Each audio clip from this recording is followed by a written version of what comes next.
pessoal, tudo bem? Já estamos nos aproximando de junho, o mês das queridas festas juninas. Adoro as comidinhas, as roupas, as decorações, enfim, tudo que envolve a festa junina. Por isso, me antecipei um pouquinho e hoje eu vim aqui para ensinar você a fazer essa caixinha mega fofa com o tema junino. Olha que fofinho! Essa caixinha pode ser usada como porta-docinho e servir para decorar a mesa, ou mesmo ser entregue aos convidados com guloseimas e servir de lembrancinha. Vamos lá? O primeiro passo, então, é você baixar o arquivo de corte. Para isso, basta você clicar no link que deixei abaixo desse vídeo, deixar seu e-mail e aguardar uns minutinhos para que eu possa te enviar o molde gratuitamente.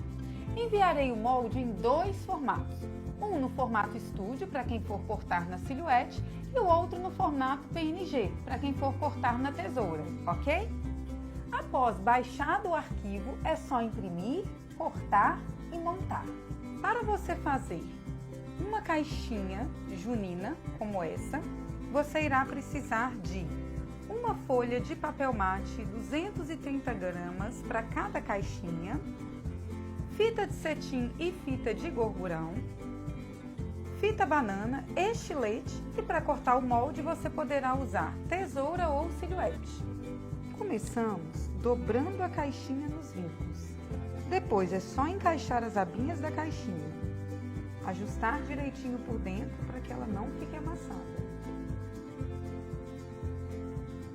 Para dar um destaque, vamos fazer a fogueira em camadinhas. Agora é só colar cada camada com fita banana para dar altura a cada camada.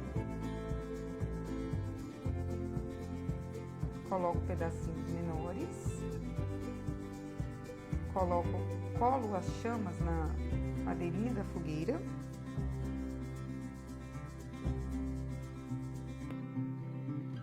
E fixo a fogueira na caixinha também com fita banana.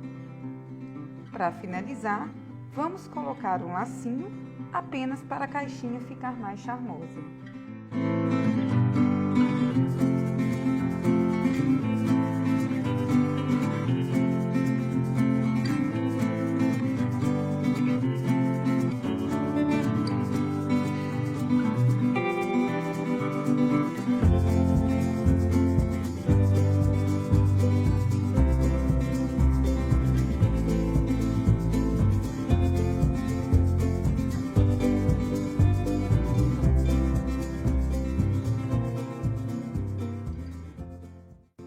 O que vocês acharam dessa caixinha junina?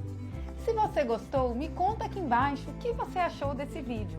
E não esqueça de dar o seu joinha e se inscrever no canal para ficar sabendo quando tem um vídeo novo por aqui.